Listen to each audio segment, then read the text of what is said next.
Welcome to the Raising Values podcast, where the traditional family talks. You can find us on iTunes, Stitcher, and Spotify, and be sure to follow us on Facebook and Instagram. You can support the Raising Values podcast through Patreon. Phil and Gillian are behind the mic, and we hope you enjoy the show.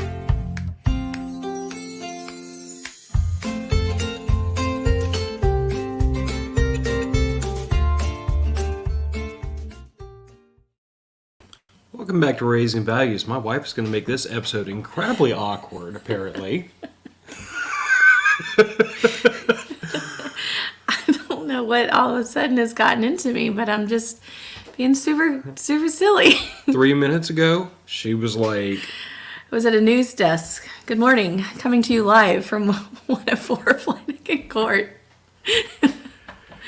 Anyway, good morning and welcome back to Raising Values podcast. Phil was supposed to do that part, but he's obviously shocked to death that his wife is being super crazy. Like, 18 years of living with me. That's not a... You still managed to surprise me now. Even after all these years. Well, welcome back. Welcome back. So... Welcome to your life. Welcome to my life. Welcome to my wife. Anyway, thank you. Yes, Nina. Sometimes the goofiness just hits you, and there we are. So, boy, did it. Phil is going to be he's going to take this show, and he's going to run with it because he is the financial guru of this relationship. That's all. Wait, I have to say, do we have any announcements? We've talked about Prepper Camp coming up. It's 2 weeks from this weekend, so coming up shortly. The Women Who Prep Conference is also coming up. Hang on, I wasn't prepared. You don't want my dinner notes. While you're getting that together, we also, the Matter of Facts podcast has a new merch store that will be getting announced on the Matter of Facts Hex show very shortly. And in the very near future, there will also be merch for Raising Values on that store. Yeah. So we have some patrons that actually do, she does her own website for different things that she makes. And so we've gone into contractual agreement. We're partnering with them. We're partnering with them. And when they approached me about it, I honestly, Raising Values hasn't been around long enough that we've had serious conversations about merch. We've kind of mentioned it between you and I, but matter of fact, years ago, we started a Teespring store. And that was really because, we wanted to offer merch to people that wanted it, but we set up those prices to basically be bare minimum. Andrew and I had never made money off the merch. It was just some people wanted it. We wanted to make it available. We put the effort into it, but we never set it up to be a windfall of cash. And when this patron approached us about him and his wife, we viewed this as, if we have to throw money in somebody's pocket, I'd rather it be a small family-owned business than Teespring. Right. So that's in the wings. So we'll add that to the show notes? It's not in these show notes because I put this together yesterday and I amended those show notes this morning. Okay, so we will put it. It's coming. You can find the links. We'll put it in our Facebook and we'll put it on our Instagram page and show notes if people actually read the show notes for our shows. So we'll get that information out there for you to see that. And Phil did mention Prepper Camp. Today is the last day to buy tickets for Prepper Camp, so you really don't want to miss that. And let's see, the Women Who Prep Conference. Again, I'm going to be a guest speaker for the Women Who Prep Conference, and that's going to be hosted April 20th through the 23rd in 2024. And registration opens September 12th. So this week you can purchase your tickets. You can also follow the page, Women Who Prep, on Instagram. So you can see who all the guest speakers are going to be, what we're talking about, how to purchase your tickets. There's going to be swag bags. There's going to be all kinds of fun stuff. And it's not just for women. There are men involved. So anyway, so that's the Women Who Prep Conference. And I think that's it as far as announcements go. That's all the administrative work, the boring stuff. Yes, but we have to announce these before the end of the show because people leave before the show is over. Rude. No, I'm joking. Yeah, so really quick, I want to go back. I know we just said administrative stuff, but Nina had made a comment about wanting Raising Values shirt or hat or the logo. I'm going to send all that off and we're going to have that. We were also talking about having a shirt that said Mazel Tov, cocktail, and duct tape and glitter, because those are the two things that have come out of this show so far that have been, I think, super funny. Duct tape and glitter definitely has to be a thing. Yeah, so we're going to have some stuff out there for Raising Values soon, and I'm working on that. Anyway, let's get to the show. Plan ahead or fall behind? Plan ahead or fall behind. So this has come up because, like, and I will front load this by saying, like, we talk about this on Matter of Facts. I'm very sorry. We talk about this on Matter of Facts at least once a year. Like a discussion about personal finance and budgeting and retirement and all that kind of stuff. And I always feel weird when I have that conversation again because, like, I know I've had it so many times, but then I'm constantly being reminded of the fact that we have new listeners and they haven't heard that conversation. And, like, I personally believe in the same guise and spirit of what prepping is. It's planning ahead for rainy days. I believe that managing your personal finances, planning for retirement, having life insurance, all those things, those are all aspects of prepping. Like, I don't want to say I'm unique, but I'm kind of an anomaly in the prepping community that I'm a member of because... You're unique. Huh? You're unique. In many ways, I know. But no, I'm kind of an anomaly in the prepping community because, like, on the one hand, yeah, I do say, like, beans, bullets, and Band-Aids. But then on the other hand, I'm like, but just in case the whole system doesn't collapse, you should probably plan for retirement as well. And for this reason, I straddle the fence. I stand on both sides of that debate about what is the right way to plan for tomorrow. And to me, it's like I always tell everybody, because there are people out there. I have friends who say there's no point putting money away for retirement. There's no point in IRA. The system will collapse before I reach 65. I should just get ready for that. And then I always retort, but what happens if it doesn't collapse before you turn 65? Like, you can't eat and shoot your way from 65 to the end of your life unless it's going to last an afternoon. Like, you have to plan ahead across the board for all eventualities. Like, that's the responsible thing to do for me. Yeah. And I feel like there's an aspect of planning ahead. There's an aspect of planning ahead that hasn't happened for some of our parents' generation and Gen X, but I feel like our generation especially, because we're both millennials, unfortunately. Well, that's debatable. It is debatable, but most people will say that I was born in 1982, you were born in 84, we are millennials. We're zennials. Whatever. Okay. The point remains, Okay. most of our generation has not done a great job planning ahead. No. We haven't done there's been a history of short-term decisions with long-term pain attached to them. And the generation growing up behind us, Gen Z, seems to be continuing that trend and accelerating it, which really, really, really worries me. Yeah. Well, I think there's just immediate gratification that people, that's how culture is now. If it breaks, you go buy a new one. There's no plan for the future because, well, I can just go out and get a new one or whatever. And I've always thought I'm a dreamer, so I always have liked dreaming of our future, and we've always talked about the house that we want to build and the different things that we want, and all that stuff. And so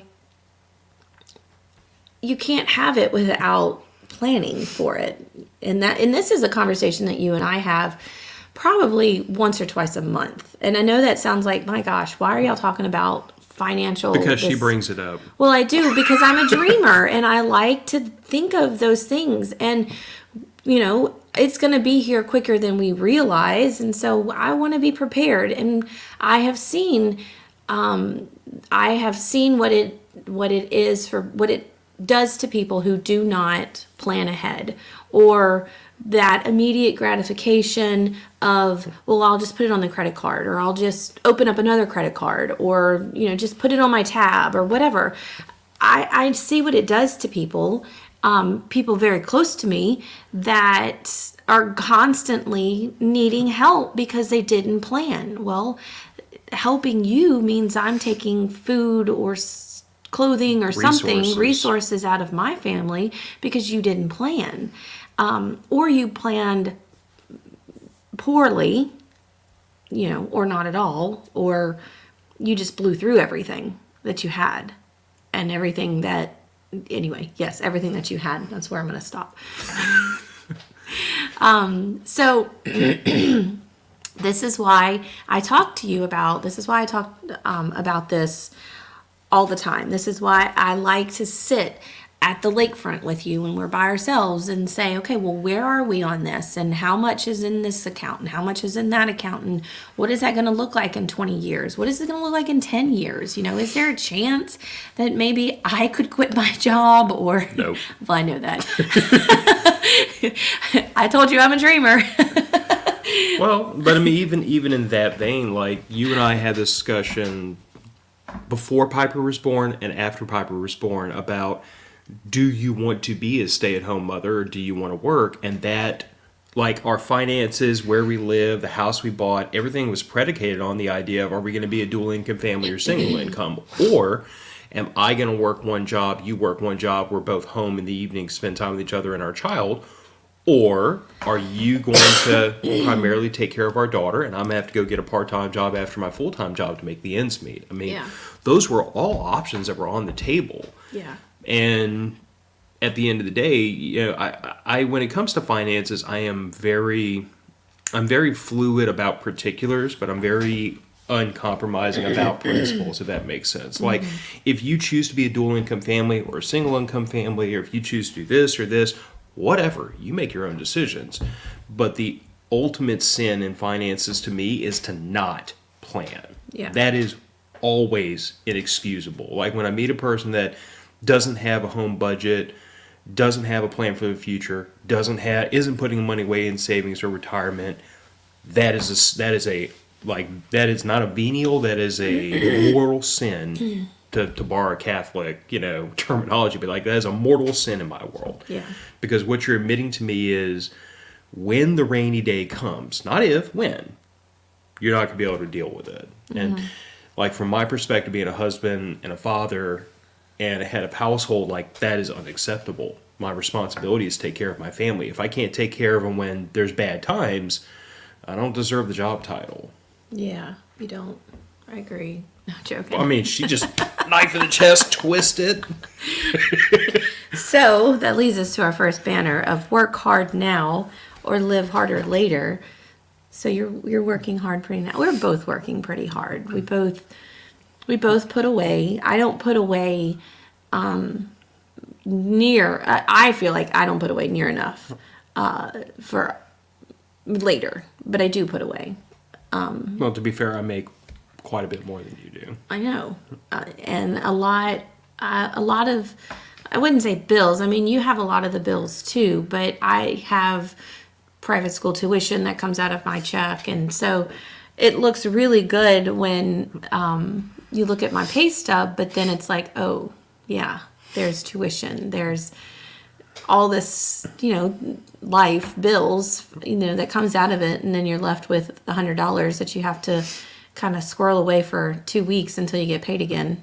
Yeah. I had a realization the other day because, I know what my gross income is and then I know what my paychecks are. And I was like, I'm just curious where all this money is going. And once I got over the frothing aggravation at taxes, which, forgive me, I'm a libertarian, so, I get angry about taxes.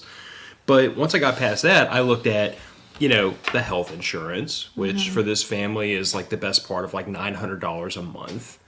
And the life insurance, which I carry coverage on myself, extra coverage on myself. If something happens to me, she's a rich woman. She might be looking for a boyfriend at that point, but she's not going to be hurting for much.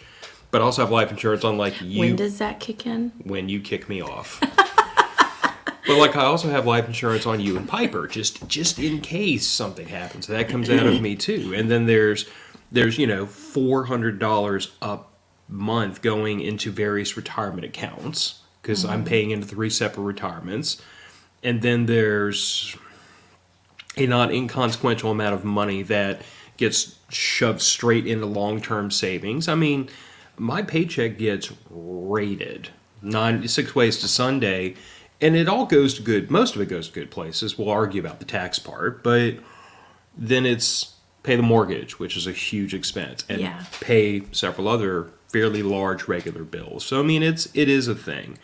But when I made this blurb about work hard now or live harder later, I was thinking back to like college, because I feel like you and I purchased this house in 2011. Mm-hmm. So in 2011, I was 20. We bought this house in November. Yep. So I was 29. You would have been 28. Yes, I was 27. 27? Yes, because I turned 28 when Piper was born. Okay. So the reason I'm bringing all this up is because like we weren't like super young into homeownership, but compared to our generation where a lot of millennials are still living home with mom and dad well into their 30s, we were, we moved into homeownership at a reasonably young age. We got married and were out on our own for a few years before we bought our first house. And I feel like that was a direct result of the fact that we didn't come into this marriage with 20 grand worth of student debt. Like we made decisions even before we went into homeownership to say, I want to avoid student debt if at all humanly possible. And in your case, that was Pell Grants and some educational funds set up by family. And for me, that was working 40 to 60 hours a week. Yeah, it actually worked out. It worked out for me in college in a crazy and kind of a sad way. But I did use it to my advantage.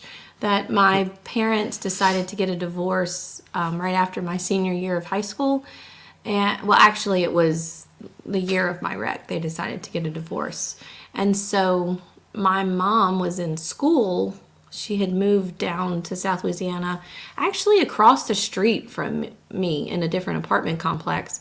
And I was able to use her tax returns or whatever, W-2s, to get Pell Grants for college. So I was very fortunate, although it was a sad situation, that I didn't have to take out student loans to get through college. And I was also very fortunate and blessed, too, that I had a grandmother that said, as long as you stay in college and you make good grades, I'll pay for your living expenses. And so when I had a job, too, so all of that kind of went to school supplies, and then that's just what I lived off of. That's what food went to and things like that, because she paid for like rent and all of that. The big stuff. But the big stuff, and we were responsible. I say we, me and my cousin who were roommates through college, we were responsible for pretty much everything else. So I was very fortunate and blessed, and I acknowledge that. I had a situation that was different from a lot of people my age going through college that were, I think, tricked into signing those student loan agreements. It just whatever. So it worked out in my benefit that here we are almost in our 40s. I'm almost in my 40s, and we don't have to worry about student debt from college. I have mixed feelings about how much our generation was tricked in student loans. And a lot of that is because, like, bless you. Why all of a sudden? Because it's Louisiana in the summer and everything's in bloom and trying to kill us. But, like, here, on the one hand, I agree with you. Our generation was fed the line of, well, if you take out the loans, you'll get a good job, you'll pay them back in no time. I do agree about that, and I think some of that was misplaced advice at best and manipulative at worst, depending on who and we've talked about this before on the show. But to play devil's advocate, the other side of that equation is I watch a few different like personal finance shows on YouTube because it's kind of my area and it interests me. And one of the things that I said this guy. Well, but one of the things that frustrates me is I see a lot of people show up on these shows that are our age who are eyeball deep in debt, can't pay off their student loans, can barely afford living expenses, but they go out to eat like 6 times a week, and they're Uber eating everything, and they've got premium subscriptions on every streaming application there is, and it's like they just spend money like morons. And then I think to myself, I'm like, most of these people, they have pretty decent jobs. They make anywhere from $40,000 to $80,000 a year. Sometimes more. Sometimes a lot more, but they're still broke as hell because of what they spend, not because of what they make. And that's the part I get frustrated at, because I'm like, I agree. Taking out a lot of college debt was a bad decision for a lot of people. However, if you took out the debt and you were told, well, you can pay it back in a couple years if you would quit spending money like an idiot and you would live like a college student for a little while with this $80,000 a year job, but you would live in an apartment, you drive the old car, you buckle down and you really ram as much of your money up against that student loan as possible, it'd be paid off in a couple years. Yeah. It's not a function of I was tricked into taking out this loan. It's as soon as they graduated, they thought, well, I have money now. I should spend it. I should live comfortably. Why should I have to drive this old car? Why should I live in this tiny little apartment? I have money now. I should spend it. But my way of looking at it is, as long as you have this debt hanging over your head like the sword of Damocles, you cannot live rich. You can't live comfortably. You have to get rid of the sword, and then you can enjoy the comfort of life. I get that. Why do you let me get off on a rant like that? Like, you're supposed to start stamping down on my foot nice and hard to make me dial it back. People are watching the show. They can see my face, and they're just kind of like, help. Help me, guys. Somebody say something. I was going to say something, and now I can't remember. Anyway, I'm sorry that Jennifer feels personally attacked, Phoebe. That is not our intention. No, none of this is personal attack. This is perspective. Yeah. Now, with all of that being said, it has taken years, and this is going to be a personal attack on you.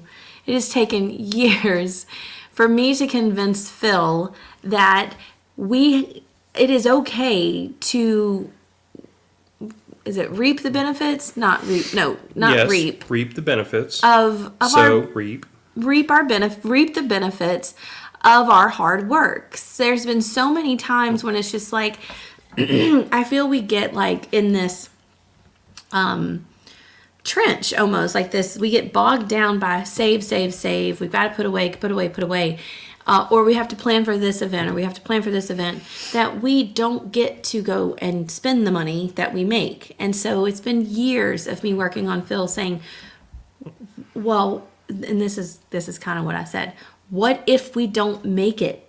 What if in 5 years it's all gone? What if, like, and by it's all gone, I mean, like, what if you're dead? What if I'm dead? What if we've spent our lives saving, and we've got nothing to show for it. We've got no memories. We've got no experiences and things like that. And so it did take some convincing, but Phil is doing a much better job of having a line item in our budget to go do fun things with the money that we make, instead of just sitting at home and, not... And... I don't know. What are you getting at? The shoe on the other foot is... It took many, many years of convincing Gillian that having a budget and having a line item in a budget for fun and not just spending money until your checking account went to zero or negative was the proper way to manage personal finances. It took many years for the two of us to say... No, I think it was one experience, because you remember when we moved into the apartment together, you paid the mortgage, because at the time we moved into the apartment, you made a bit more than I did. Okay. I worked a lot more hours, but you still made more you made more per hour. You covered the mortgage, I covered a bunch of the other debts, and I was also paying my tuition out of my pocket. So, like, I was both working my butt off and perpetually broke at the same time. I feel like we're still there. Hell no. Okay. We live so comfortably now compared to back then. I mean, when's the last time you bought pork chops? Pork chops that were going to expire tomorrow. Y'all, this is how poor we were when we first, well, so we moved in together a month before we got married. I lived with his parents for a little while because my job was in New Orleans, and my apartment was in Hammond, which was really, it was an hour and a half both ways if I went around the lake either way to get to New Orleans. And so I moved in with his parents for 6 months before we... I never remember it being 6 months, but you swear up and down it was. So. It was 6 months. Okay. It was 6 months. Anyway, that made my life a little bit easier and less gas and all that stuff. But... yeah, once again, I forgot what I was talking about. We moved in together a month before we got married. Oh, I know. We were very poor. And so we lived in this 3rd-story apartment, 1-room apartment. And rent was not cheap. It was almost $1,000 a month. It started off at $800 something, and then it went up to almost $1,000. Mm-hmm.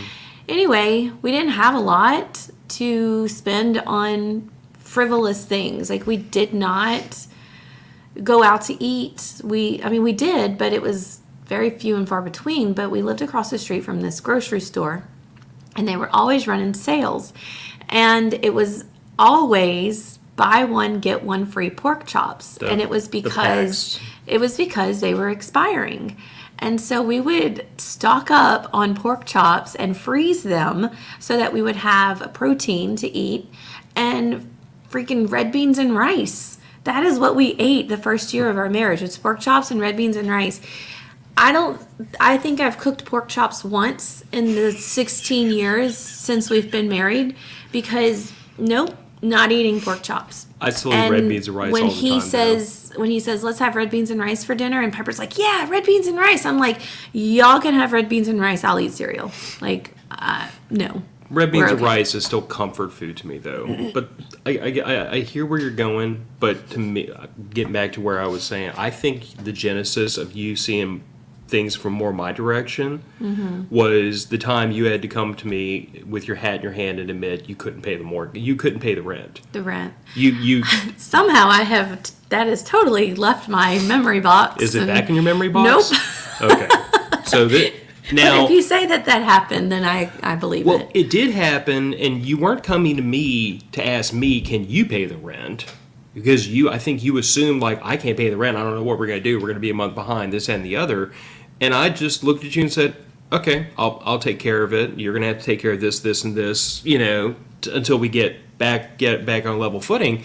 And I remember this was so crystal clear in my mind. You were shocked that I had an extra $800-900 to just slap down and pay the rent just like that and cover all my usual bills. And I remember I couldn't tell at the time if you were like outraged or what. Probably mortified and embarrassed. But you were very keyed up about how in the world I had the extra money to pay the rent plus pay the rest of the bills. And I told you, I'm like, I don't spend money on anything, honey. I know. I buy gas, I pay bills, I go to school, I go to work. That's it. I don't go out with my friends. I don't go to the bars. I don't do any of that silly stuff.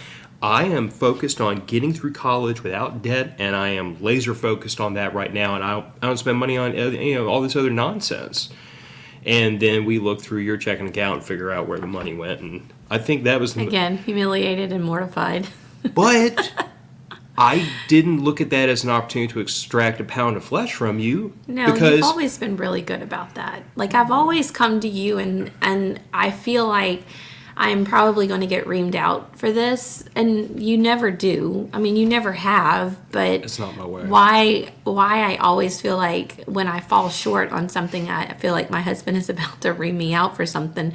I think it's just because I'm embarrassed that I've allowed it to get this far.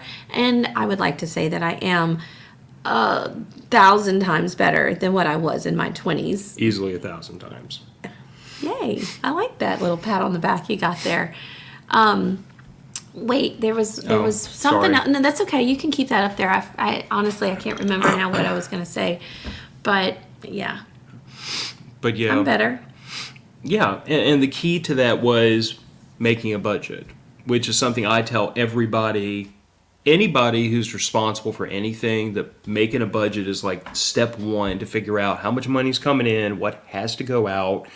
And then once you get past the what has to come in and has to go out, then you get to the line items that are wants, like money budgeted so that we can go out to eat every now and then, because taco night comes up every now and then, and that has to happen, or sushi night occasionally. Why are you talking about my favorite foods? Are you taking me for sushi tonight? Y'all see what he does? I'm still being really silly. Budgets were hard for me. I fought tooth and nail with Phil about creating a budget for myself. Why? Oh, I know what I was going to say. Oh. I think it is a very good time at this point to say Phil and I have and always have separate financial accounts. So we do not have a joint checking account, savings account, or anything like that. So, and we trust each other with that. I trust that he is going to take the money that he makes and he's going to pay the mortgage and the bills that we have decided he's responsible for, and vice versa for me. And if the lights get cut off, then Phil's going to come to me and be like, we need to talk. Why hasn't the utilities and the electric bill been paid? And so that works for us. And there has been, you might be surprised. I don't know, maybe you would not. But people come to us all the time. How does that work for y'all? Why don't y'all have checking accounts that are joint? Why don't you see, how do you trust him with the money? And how can he trust you with the money? And if you can't see it, then how much money do you know what y'all have? And it's just, I honestly don't even know how to respond most of the time, because what I really want to say is you don't trust your spouse. If you don't trust your spouse with money, then really, that is one of the reasons why there's the biggest reason why couples divorce. Divorce. You knew what I was going to say. Yes. Divorce rate and all that stuff is money. That's what the biggest fight in relationships is money. But we've been together for 18 years. We've never had a joint account ever. Even when I had to take out no, never. Even then, we didn't have to. But it works for us.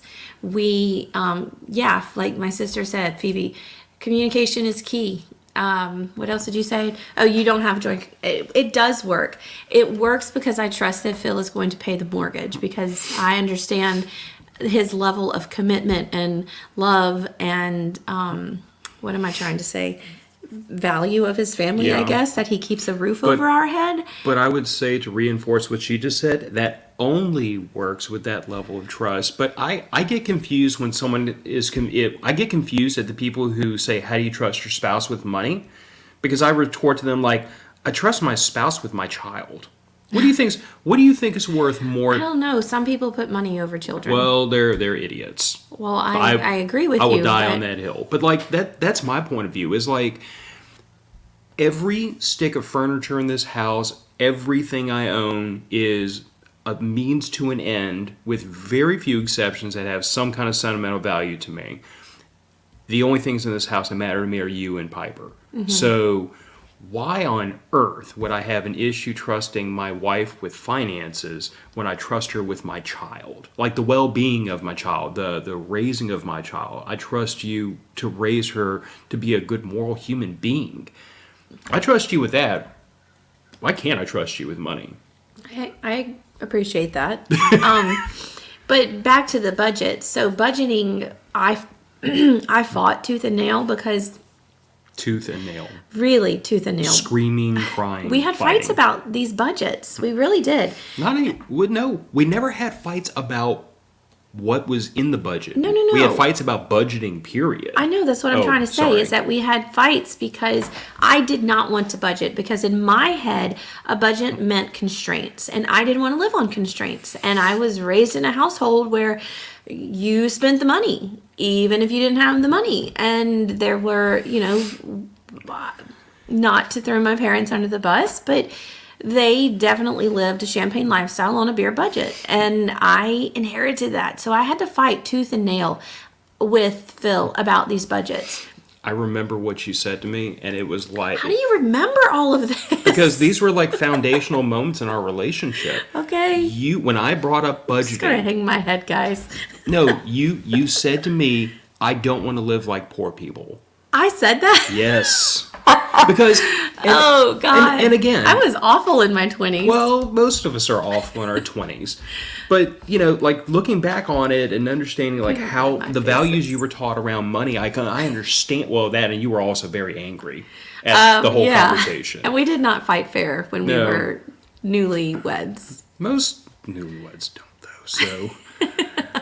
But anyway, like, looking back on it, like, I understand, like, in your head, if you were in a situation where you couldn't just swipe the debit card with impunity, it was because you didn't have money.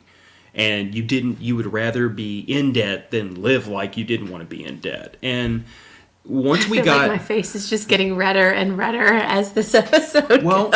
But here's the thing of it. I didn't hold that against you. I was frustrated because I was trying to have a rational conversation with an angry person, and that is a bad combination. I've learned since that doesn't work very well, but I was young and naive, and I was trying like hell. But, like, it to me, the real crux of the issue was... I had to try to get you to understand that, like, if you budget, you don't have to live like you don't have money. You just have to kind of, like, color inside the lines a little bit. And I had to trot out some Carl Rabelais sayings on you, like, even Bill Gates has a budget. His just has a bunch more zeros in it than mine does. Mm-hmm. But once we got over the hump of we have to budget, I think I kind of won some favor with you when I started stuffing things in line items in your budget. Like, hey, this is money to, I don't think it was hair, nails, whatever. It may have been haircuts. It could have been, yeah. Go get your hair done. This is your money for cosmetics or to get your hair done. This is your money to go out with your friends. This is if you want to go eat lunch with your friends, that's not how I'd spend my money. But if you want to eat lunch with your coach, if you want that to be a line item, stick it in there, put some money into it, stay within the money. Mm-hmm. And I think once I showed you all that, you realize, like, okay, there's fun built into this budget. It just can't be unlimited fun, because unlimited fun means can't pay the rent. Yeah. So, yeah, I think I do agree that most couples, I feel like, fight about money. And it's probably because of the same issues that we fought about money. Was I wanted to spend my money how I wanted to spend my money. And if I wanted things, I was just going to go get those things or buy those things. But now... And this is not, I'm going to say this, and people are going to be like, well, maybe not the people who listen to our podcast, but people, if they heard this, would be like, oh my God, how patriarchal, and you must, down with the man kind of thing. I don't make a purchase without discussing it with Phil first. And that's even like Amazon purchases. Like, there are some where I'm like, hey, I need to order this, and I'm going to spend this. We don't make large purchases without talking to each other. Superficial purchases, I feel like. But even like going out to eat with my friends, I'm still going to be like, hey, I'm doing this. This is, And there are times where you say, well, it's in your budget, so go ahead and do this. And that's usually my retort is, if it's in your budget, because that's how we started the whole conversation about budgeting years ago, was if it's in your budget, you spend it guilt-free. Yeah. It is budgeted. It is budgeted to do something with. It's budgeted to go out to eat. It's budgeted to get your hair done. There's no guilt involved. And there's no worry involved when you spend money that's budgeted, because it's part of the plan to spend it on that thing. Right. It's like the conversation we had last month when my money got a little tight because we got kind of beat over the back of the head with a couple of unexpected things, one right after the other. Mm-hmm. And some of that is like, going back to school. We always back know to school and then a broken arm. Yeah, back to school, broken arm, just, a lot of different things piled up. And a lot of that was things that I made the judgment of, this is like a quality of life issue where we need these things to get done right now. Could we put it off for another month? Yeah, we could, but it's going to make this whole back to school process. It was like new shoes for you, which were not cheap, but frankly, you were hobbling on our daily walks, and we've taken more command of our health. So me investing in really good shoes for you to be able to continue walking, to be able to continue to work on your health was important. And I judged that putting that off for 30 more days was just going to be 30 more days of pain for you. So I said, I can rearrange some things. I can pull a little bit out of savings. I can tighten up my belt. I can tighten these couple other things in the budget up and make it work.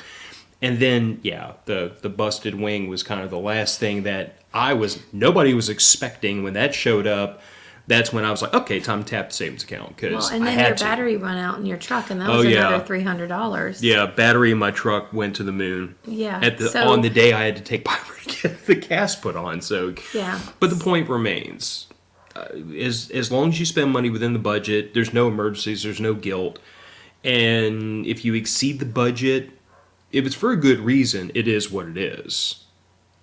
But it means that it's got to come from somewhere else. Yeah. So yes, so we live on a budget, the two of us, because we have separate accounts. Trust is intrinsic. Absolutely, trust is intrinsic.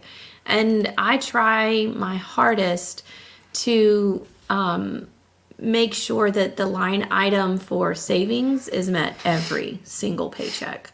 Because, I obviously don't make as much money as Phil does. I don't know any teacher, especially teachers in the private schools, that make a lot of money.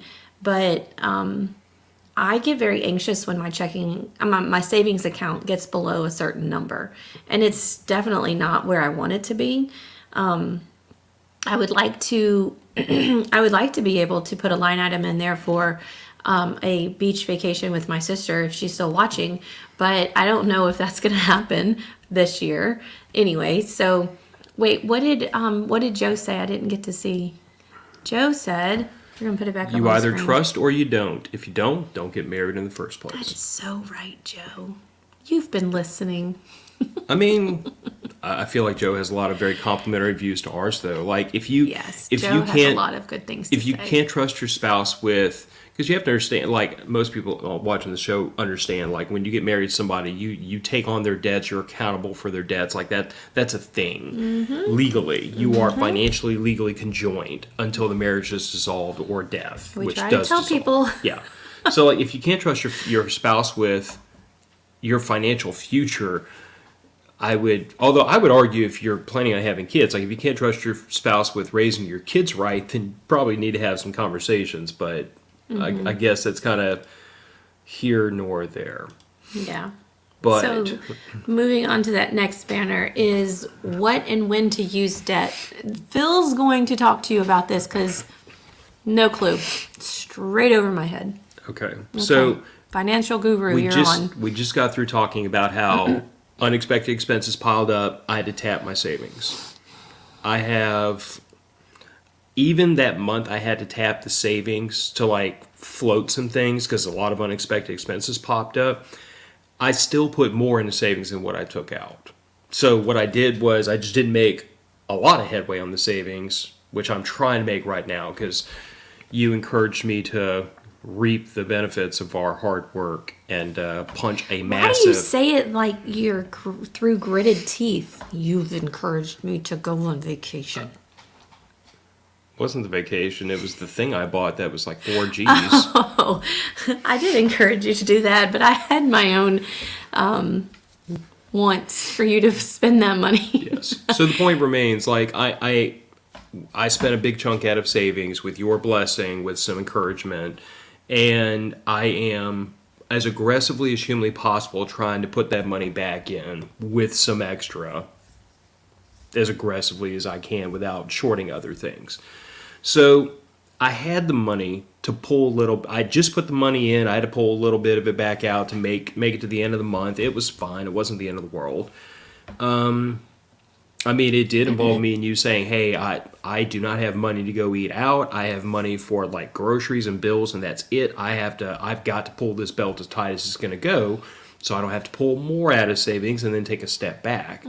But I treat long-term savings like most people treat a credit card, where I need some extra money for something, I pull it out of savings, I put it back in as fast as I can with some extra. And I do that because I understand the dirty, ugly truth of what debt is and what credit cards are, especially. Like, I know that the subprime rates for credit card interest is like 30%, which is nauseating and terrifying to me. I mean, 30% interest literally means that if you put $1,000 on the card and you carry that balance 1 month, you're going to owe $300 in interest. And that's not $300 to pay off the $1,000 you borrowed. That's $300 for the privilege of owning the thing you spent the money on before you could actually afford it. And if you make minimum, let's say your payment to keep up with just the interest is $300 on $1,000 principal at this theoretical 30% interest, and you pay $100 extra, you pay $400 a month. It is going to take you, I don't want to do the compound interest calculations in my head, not that I can at this hour of the morning, I'm not properly caffeinated for that. Let's say it's going to take about 8 to 9 months to pay that off at the tune of $400 a hit. 400 times 10 is $4,000.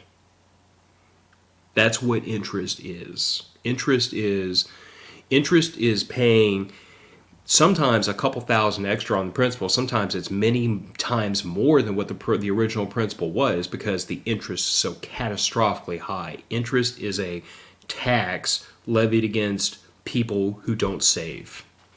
And it is, like, I heard the other day that consumer debt in the United States, total consumer debt across the U.S. population, has eclipsed $1 trillion. And that is one of the most terrifying things I've ever heard in my life. That not just our generation, Gen Z, all the way up into the boomers, we owe $1 trillion in consumer debt. That's credit cards. That's not mortgages. That's unsecured, just crap spending. Yeah. And most of that, if you have really good credit, that might be like 8, 9, 10% interest. But if your credit is really bad, that's 30% interest. And you get into a situation very quickly where the interest being accrued on the principal, it can bury a person very quickly. So I know I'm just kind of rattling off the chain here, but like I cannot firmly explain to the audience and to people in general that what and when to use debt to me. You have to accomplish two things to convince me to use debt. It has to be an amount that there's no feasible way for me to save it, like a house. How long would we have lived in that apartment to save $150K to buy this house outright? Are you really asking me to math? We would still be there, Okay, is my thank point. you. So, I mean, we've lived in this house 12 years. We would still be in the apartment saving our money, trying to get to $150,000 to buy this house outright. So, mortgage, buy a house outright, obviously, it's not feasible. You're going to save that money. Buying a car, you can make an argument, save your money, save $2,000-$3,000, get a cheap little door slammer. Hopefully it's reliable enough you're not putting money into it every month to keep it running.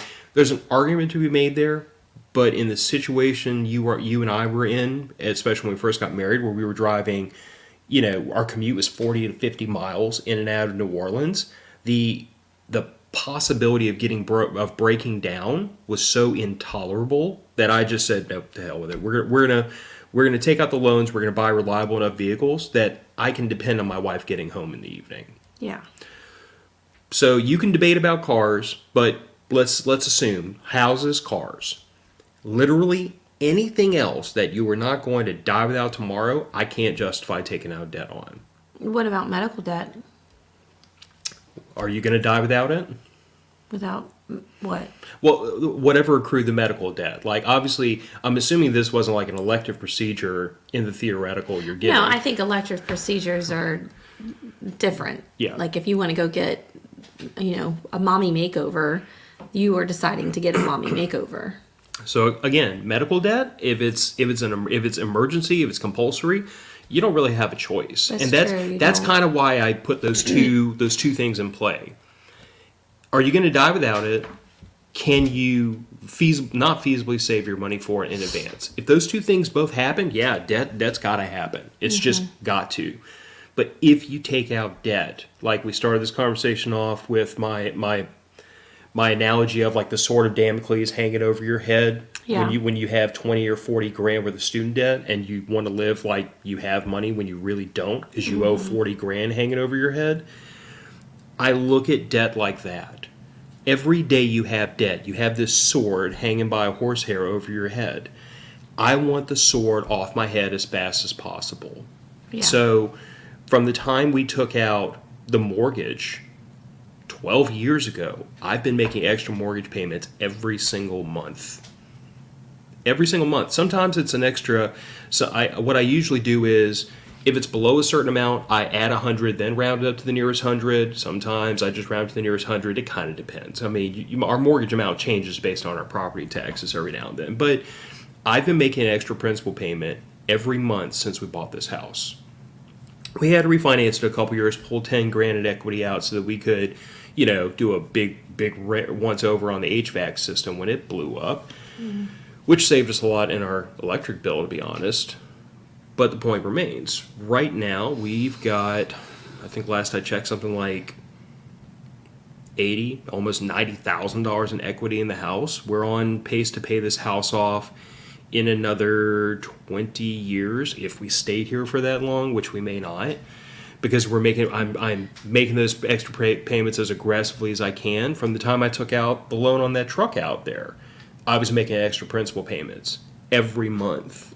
And I've encouraged you and everybody I know, if you have interest-bearing debt, find a way to make an extra principal payment. For the people that say I can't make an extra principal payment, I point out to them, if you look at the breakdown of how much of that payment is interest and how much is principal, you realize that you can pay off your debt a lot faster, and it might only take 40 or 50 extra bucks a month. Yeah. We're not talking about a whole lot. If you go out to Starbucks a couple times a week, you can afford to make an extra principal payment. If you smoke, holy Jesus Christ, you can absolutely afford to knock that off and make an extra principal payment. So, like, I regard debt as a necessary evil. Sometimes it's necessary, but it is always evil. It is always something to be avoided. And I've heard people try to give me these really flamboyant arguments about, well, if you use debt, then you could invest it, you can make more than your investment, yada yada yada. And that just sounds like going to a casino with extra steps to me. Like, Yeah. the surest way to improve your lifetime financial outlook is to avoid debt like it is deadly. Okay. I told y'all he was going to be the one to talk about all this. Woo, way over my head. But I just do what he says. She has input into this process. Don't let her fool you. But where debt is concerned, I have very strong opinions, and a lot of some small amount of it is based on personal experience, because like I had my credit card experiment when I was much younger, and it didn't take long for me to realize I don't ever want to do this again. This is nonsense. Yeah. I've only had one credit card, and that was for tires. And when you looked at how much you paid to pay that principal off, It was sickening. It was like, God, I've got to get this paid off. Now, here's a pro tip, guys. I knew when she said, hey, I want to get a credit card to put those tires on there, I already knew, because I know how credit cards work. Wait a second, sir. You were the one who said you're going to have to take out the credit card to pay this. No, I had the money in my savings. I could have bought those tires free and clear right there on the spot. All right. Well, I'll just go with my memory is really bad today and give you that, whatever. The point is, I knew up front you were going to pay a pretty good amount more than what the principal was if you paid it off over time, like you were planning on. And I said, okay, make those payments. And when you finally paid the principal off and came to me and you added up everything you spent, I thought you were going to go and physically assault somebody at the credit card company. You were so angry. And I was just like, that's credit. That is, like, it wasn't even like I was like, I told you so. I was just like, that's just credit cards. Like, that's literally how they work. And I know how credit cards work, and I knew how credit cards worked then. I just didn't have another, I really didn't have another option. It's time to move on to the next banner. she's going to step on my foot here in a second. So, long-term planning. You and I have kind of been around this bit. Long-term dreaming. But planning, all planning is how to accomplish the dream, how to get there. And I feel like you and I, we do this very well. But I also feel like part of the reason we do this very well is because we know people that don't. And it scares the hell out of us. Yeah. So, like, how far down that road do we want to go?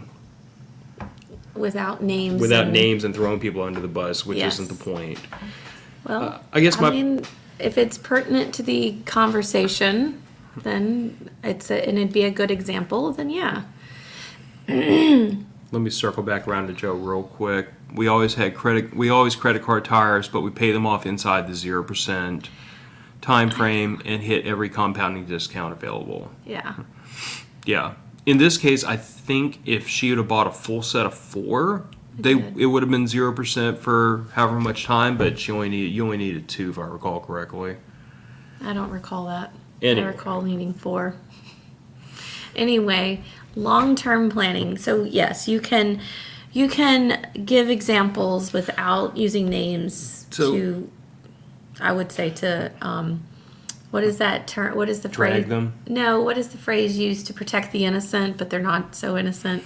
But yes, I will just say that, like, with regards to long-term planning, and again, like, some of this perspective comes from my upbringing, because I was raised by a man who very well might be watching this right now, and he had very strong opinions about what it meant to be a husband, what it meant to be a father, and as old-fashioned as it might sound, a man's position in the world and in a family.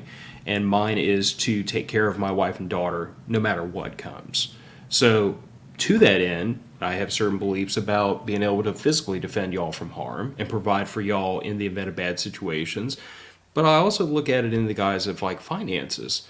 Like, if I don't put money away in savings, if I don't make those extra principal payments to get us out of debt faster, if I don't chase up the ladder to try to find a better paying job every now and then, if I don't do all those things, I'm not doing what I should be doing as a husband and father to try to financially care for y'all in the same way I try to care for y'all in every other way.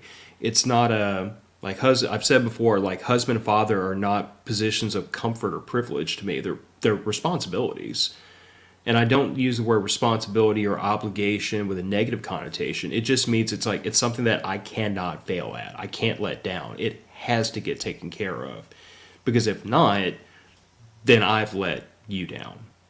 So I look at long-term planning as, like, this is a mandatory. And especially once you get to a certain age, like, once you have reached a certain age and you have certain responsibilities that go further than just you and you in the bank, then your obligation to plan for the long term becomes even greater. When you are married to somebody and your financial health affects them, or when you have children and the two of you are responsible for those children. Like, if you're 20 years old, living in an apartment, everything's on a monthly lease, and if you just drop the ball and disappear, nobody's really that hurt by it. It's one thing. But it's a total nother thing when you have a family you're trying to take care of, and you have property, and you have very large loans taken out on homes and cars and stuff. If you suddenly just blow all that up, it's bad. It's catastrophic. And the consequences stretch much further than just you. Mm-hmm. And I also look at long-term planning, like you and I have had this conversation, which we'll talk about at the very end. But we've also had this conversation about what do we do in our old age? Because, I mean, I'm about to turn 41, you're about to turn 40. We're middle-aged. Yes, we are. But we've had this conversation about what do we do in our old age? How do we plan now so that we don't wind up harming our child or indebting her? Mm-hmm. How do we set ourselves up in the best possible position so that she can chase her dreams and not have to take care of mom and dad?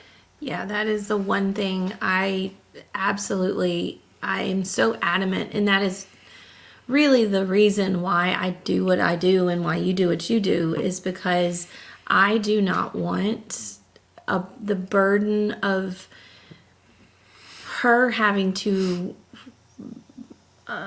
raise her parents, or her having to financially take care of things for her parents when she should be living her life. Like at some point she's going to have to, or at some point hopefully she'll be married and maybe she'll have kids or whatever.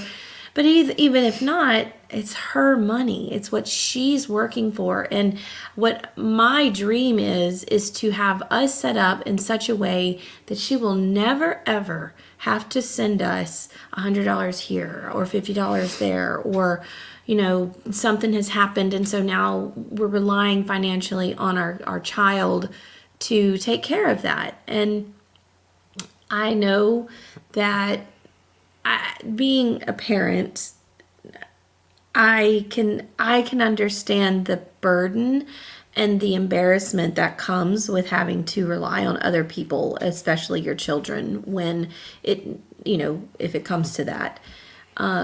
I just don't ever want to set her up into a spot where we are relying on her in our old age, and that we haven't planned. Like that is our responsibility, is to plan enough to make sure that our kids have it better than we did.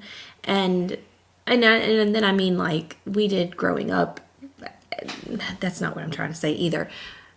As we're adults, as we're going through raising a family, like I want to make it easy for her that she can focus on her family and not have to focus on other families and keep people out of trouble based on what their decisions are. And so I want to make sure that we're making the best possible decisions now, and that ripple effect later on down the road isn't going to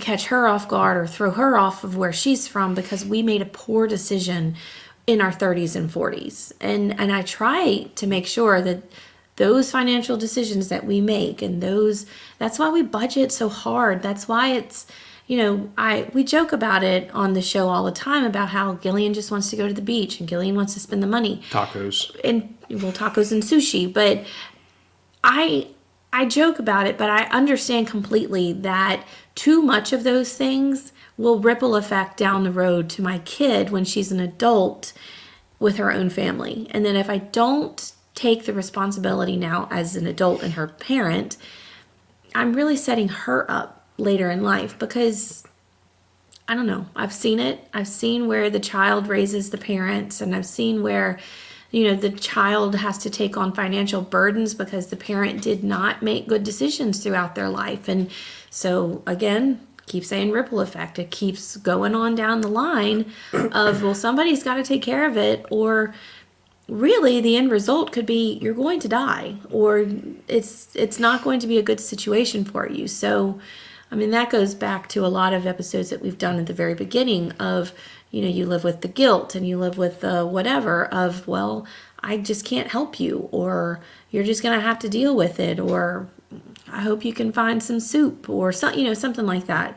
But that is really why we budget so hardcore, is because we've seen it in our own lives of people that didn't make good decisions when they were younger and new in their relationships or marriages or whatever, and now they're retirement age or beyond, and those poor decisions have come home.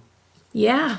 And it's very sad to watch. It's very, very sad to watch. But, I cannot take from my family to give to you because you made a bad decision. Like, sometimes you just have to own that, and you have to figure it out. And you may just have to wait 2 weeks before your next paycheck hits, or, just don't spend anything. And I know I'm not talking like bills and groceries and things like that, but maybe you don't go out and buy something that makes you happy that week, or maybe you just have to sit at home and eat chips and pork chops and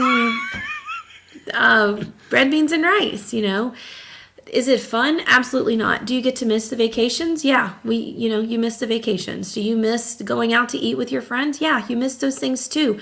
But that is what's the phrase? That's what happens when you make a bad decision. And if you make those decisions and you compound them and you continue to make those bad decisions, you're not going to have the luxury of having a very fun retirement. Okay, what did Joe say? Long term, watch out investing. Ours blew up in our face. Now I'm paying for it big time. Joe, I'm so sorry. And the other rotten part of that, Joe, is that like if you don't, just stuffing cash in a mattress is not a rational way to save for retirement, because like if you can't find a way to make your money compound, you're never going to retire. But that is the danger, is that if you leverage your money into too much risk for that greater return, I mean, that happens. Yeah. I would just say that, like, and I am not a person to give stock advice. I veer very hard away from that, but I am educated well enough in my own individual IRA options through my workplace that I can feel like I can make intelligent decisions there. But in the wild west of the S&P 500, I wouldn't dream of trying to give advice on specific stocks. Yeah. So I would say if you're in that boat, go find a financial advisor who would give you advice you actually have to pay for, because it's probably going to be worth the money. Yeah. My free advice is worth what it's worth. Well, which is and nada. yeah, and so to our long-term planning, we have goals and we have dreams, and we've talked about that. You know, eventually we would love to buy 10 acres or, figure out maybe we can buy 10 acres on my family's land. Anyway, there's a bunch of land out there. But anyway, we would love to build a house. And at one point, we were we were both on the same page about homesteading. We're preppers, so homesteading just was a natural option for us later on down the road. And recently, within the last 3 months, I went to Phil and said, I don't want to be a homesteader. I don't want to have to only watch out for the goats and the ducks and the garden. And I have said this many times, I have a brown thumb or black thumb or whatever it's called. I kill everything that I touch plant-wise, which is probably good that I work with like dried herbs and things like that because they're already dead. But we decided, and I was actually kind of shocked when I brought it to Phil, because I was a little nervous to be like, hey babe, I'm about to burst your bubble in our retirement plan that we've been talking about for so long. I don't want to be a homesteader. I hear a theme developing where every time you think, oh, this is going to crush Phil, he's just like, okay, well, we'll just change plans. And he did. And it was the most, I even started crying because, which I usually do when he's like, okay, babe, whatever. I just thought that it was going to be a lot more heartbreaking for him, because this is a dream of his that he's had for quite some time, of being homesteaders and living off the land and all those things, which sounds really romantic. And it's, yeah, sure, I would love a cottage in the woods somewhere where I can be little witchy poo and go out and forage for all of our stuff. But I also want to travel, and I also want to spend the money that we've put away to do those things. And so having that kind of lifestyle where we're not home is not feasible to someone who's going to have a homestead. You can't leave unless you are going to spend more money on having somebody come and watch your farm. I mean, you're married to the land. Yeah. That's what I told you about homesteading. I'm like, if we do this, like, we're married to the land. I'm not saying we can never leave, but there is no, for the next 6 weeks we're going to go travel the country. That's not a thing, because you're married to the land. And I would love to be gone for 6 weeks. Right now she's 11 years old, but she's talked for quite some time, for a couple of years now, of moving overseas. Recently it was Alaska. Or Alaska. But when Piper puts her mind to something, I've not seen her not go through with it so far. And we're talking like right now it's child goals and things. But she's very good about keeping a goal and a dream alive in her head and then going for it. So whether she moves to Alaska or overseas or whatever, that's to be seen. But in the chance that she does do any of that stuff, I want to be able to go visit my child and possibly grandchildren one day. The other reason that we decided that maybe a homestead's not exactly for us is if she's planning on moving far away, that means that we're going to have to sell a homestead. And there's not very many people out there looking to buy a homestead. And so we don't want to give her, in our death, a burden of trying to figure out how to get rid of this house and this land and all this other stuff. And now maybe in 20, 30, 40 years, that will be more of a prized possession kind of thing, and she wouldn't have trouble doing that. But I just don't want to set her up to have to deal with that. We don't want to tie up her entire inheritance in a property that she doesn't want for what it is, and she can't liquidate easily because of what it is. So, like, that's, again, this might sound like, wow, y'all are thinking like way down the road, but like that's kind of the whole point. Is it's long-term planning. It's asking how are the decisions we make when we were in our 20s trying to get through college without debt.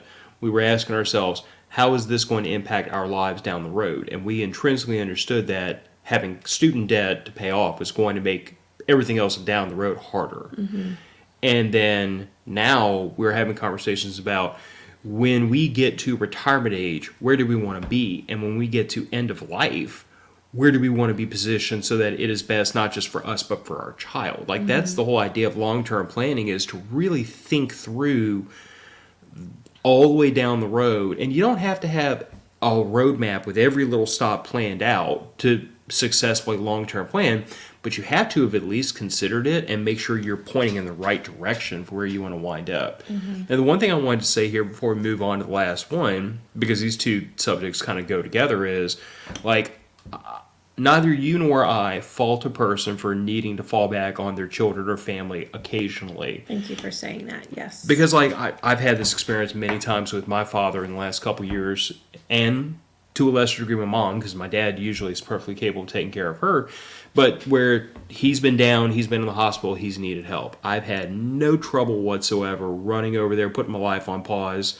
You've had no trouble backfilling me here at the home while I've been gone. It's been, our family needs us. Mm-hmm.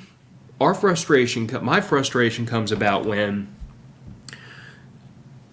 the reason I'm having to ride to your rescue is because you put yourself in this situation through your lack of planning or through poor planning or through whatever. Yeah. That's where I get frustrated, because at that point I'm like, it's not the fact that I have to come help, it's the fact that this was avoidable.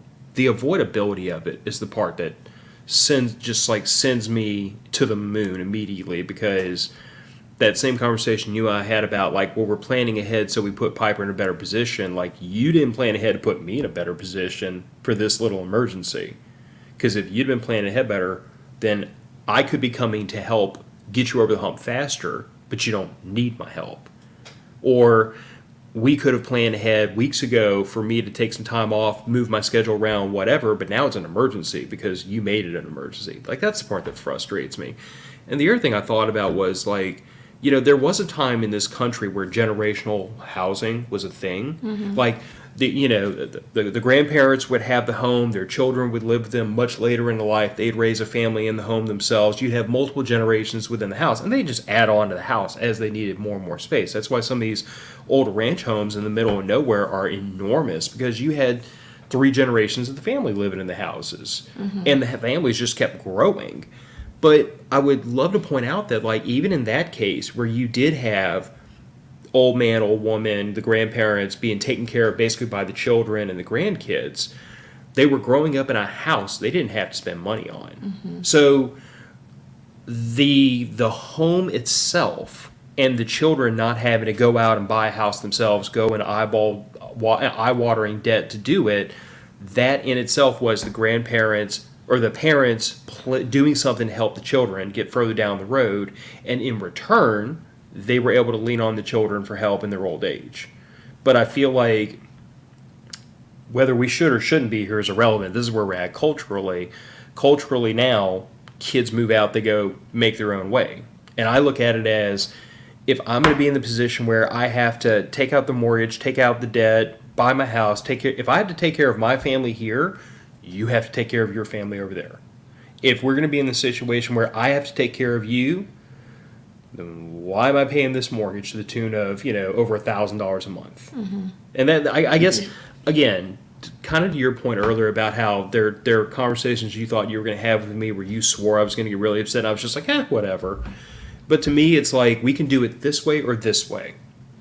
But it's going to be one way or the other. It can't be a little from here and a little from here so that you benefit both ways. Like, that's whatever living arrangement a person works out with their family, I feel like it has to be equitable and fair for the entire family. If the parents are going to rely upon the kids in their old age, that's fine, but those parents had damn sure better be doing something to help those kids out in their formative years getting established. There better be a house provided or a trust fund. There better be something so that child doesn't have to leave at 18 to 22 and blaze their own trail all by themselves and then turn around and take care of the parents on the back end every day for basic living expenses. That whole situation, and I've seen it enough times that obviously it aggravates me.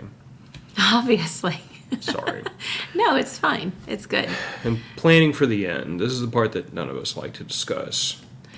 And this is the part that I feel like is the most underplanned. That's not the right word. Unplanned. But unplanned part of everyone's life. Like, it's a hard topic to discuss, but it's inevitable.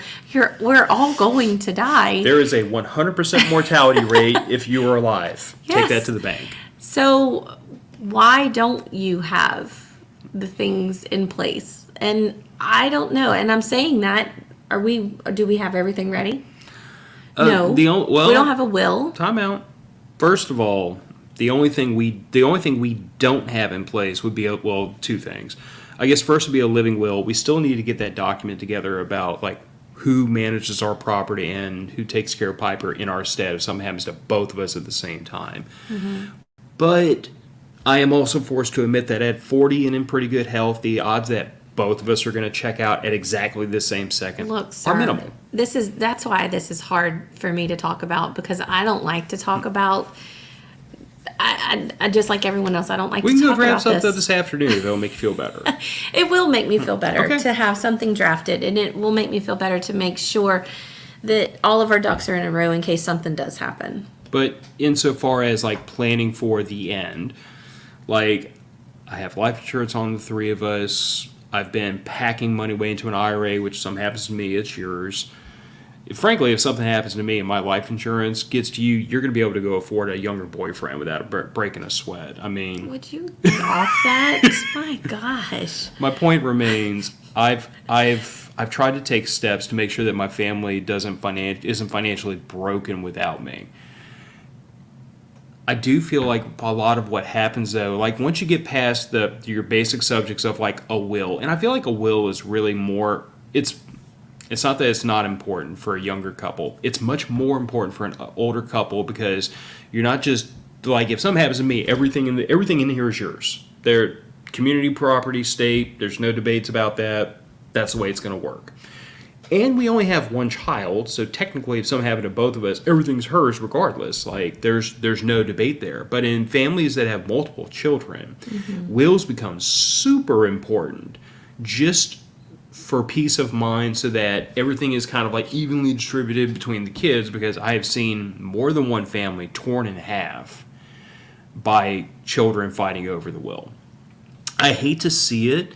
I can't really understand it because like if both my parents were gone, the last thing on earth I would be worried about is fighting with my brother about stuff. Like I don't care. My parents are gone. Let me grieve for a minute. We could sort all this out between the two of us like grown-ups. We don't have to fight about it. But I've seen it happen, and I really can't figure out like what the impetus for that is. I guess maybe other people don't have the viewpoint I do about loss and what really is important in life. But like I've seen it happen enough that like I'm going to tell you, if you have multiple children and you're at an age where something could happen to you, you better write down person A gets this, person B gets this. And I don't think you have to get like really down into the nitty gritty, but anything you can do to alleviate the possibility of your family spidering and fracturing in your absence, you should do. Yeah. You should have, I can't even say like life insurance 100%, because like even I have said I have life insurance now, but once we get to a certain point as far as like IRA and long-term savings, I'm probably going to cancel the life insurance, because why? Why buy life insurance when the life insurance is costing me a lot of money every month, and it's not going to pay as much as what you have sitting in the IRA? You know what I'm saying?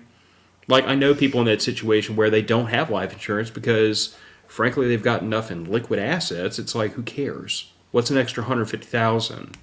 I know it sounds crazy, but you know, when you save your whole life, 150,000. well, but here's the thing of it: when that $150,000 is costing you several $100s a month, No, I get that. because it's term life insurance, you know, it's one of those situations where, again, there is no ultimate one way to do it. It's you could do this or you could do this. But if you do this, then this makes more sense than this. Mm-hmm. So I look at it as, if you're in the situation where you don't have enough liquid assets to keep the family fed in your absence, like I don't yet. Yeah, I've got life insurance. Mm-hmm. But I probably wouldn't have life insurance once, you know, I get to that age where the liquid assets are. And Diane is bringing up a good point. Taxes have to be paid. Inheritance tax is nauseating to the degree that we had, like, when I get to the age where my parents pass away and the property they left me because they wanted me to have it, and I have to turn around and pay taxes on it to the government, for God's sakes, I'm going to become, I might slip out of libertarianism towards anarchism at that moment.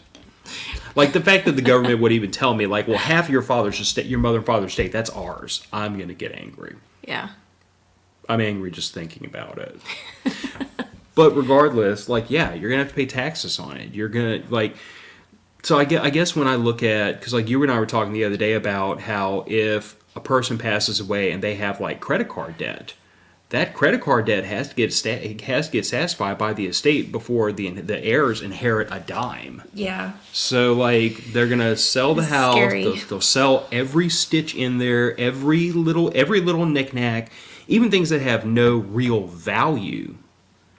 Even if they have no real value, or I would say no real value, they have sentimental value, but they don't have a lot of monetary value. They will sell everything in there, and whatever it doesn't sell goes into a dumpster. And then all that money goes to the creditors before the heirs get anything. So again, I hate to say it this way, but planning for the end also means if you really want to leave behind something for your heirs, your children, you better have your financial house in order so that you're not rolling up to the pearly gates with credit cards and a whole bunch of debt. Because if you do, your heirs are not going to see a dime. They won't see a dime. It'll all get eaten up in probate. Yeah. And again, if you don't like your kids, then yeah, go for it. But he doesn't really recommend that. I don't really recommend that. I mean, sometimes kids are jerks, but they're still your kids, you know? I mean, dadgum. Yeah. It's hard. It's hard to think about that, the end. And there's a lot, obviously, because you just talked about a lot of it.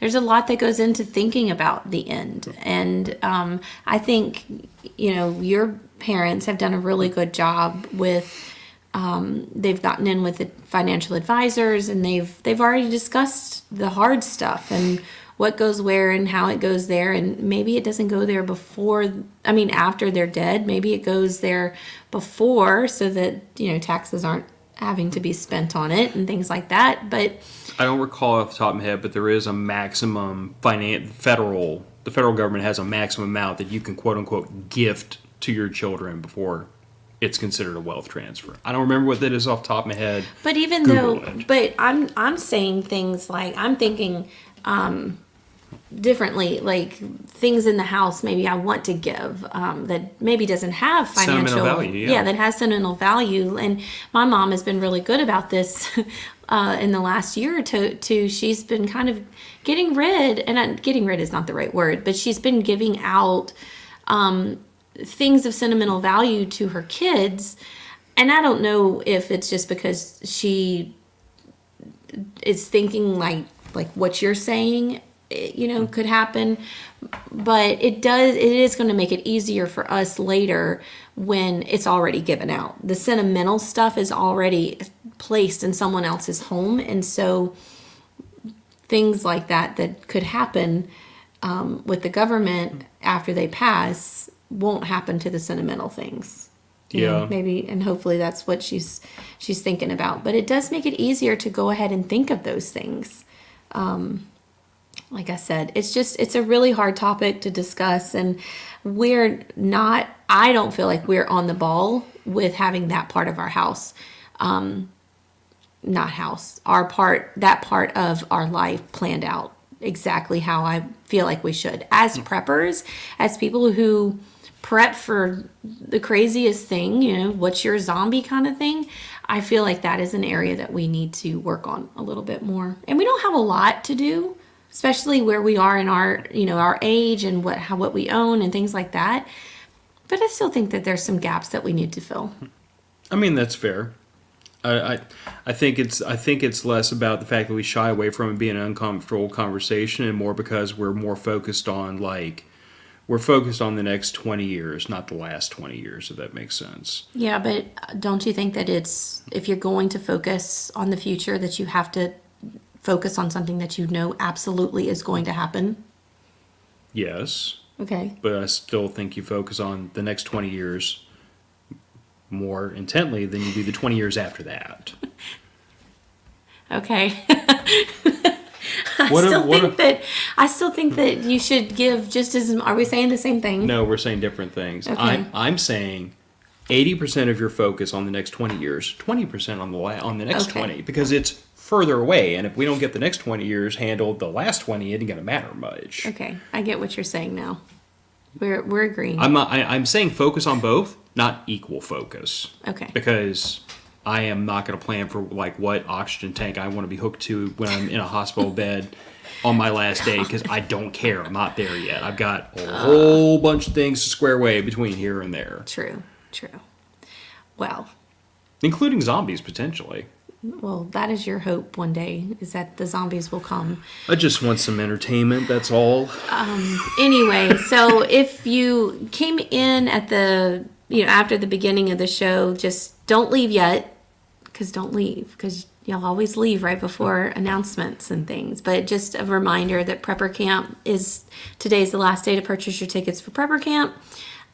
On the 12th is the first day that you can start registering for the Women Who Prep Conference. And again, follow them on Instagram. You'll see my little blurb on there. I will be a guest speaker talking about prepping with kids. It is going to be an incredible online event, so be sure to get your tickets for that. Oh, look, somebody left. I told you, they always leave. And then I think that was it. There was one more thing, but I can't remember what it was. Okay. Prepper Camp, Women Who Prep. That's all.